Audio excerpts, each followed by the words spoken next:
اعوذ باللہ من الشیطان الرجیم بسم اللہ الرحمن الرحیم۔ السلام علیکم بھائیوں، بزرگوں، بچوں۔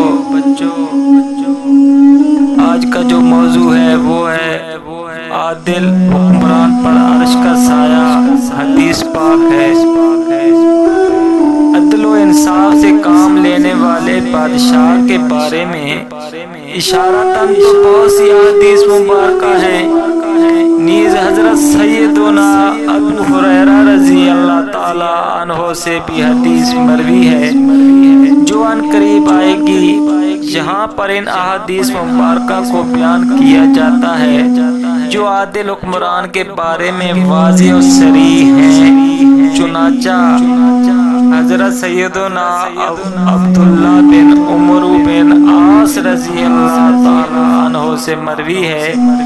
کہ نبی کریم رؤوف الرحیم صلی اللہ تعالی علیہ وآلہ وسلم کا فرمان بشارت نشان ہے، انصاف کرنے والے بادشاہ بروز قیامت اللہ پاک کے قرب میں عرش کے دائیں جانب نور کے ممبروں پر ہوں گے، اور یہ وہ ہوں گے جو اپنی رعایا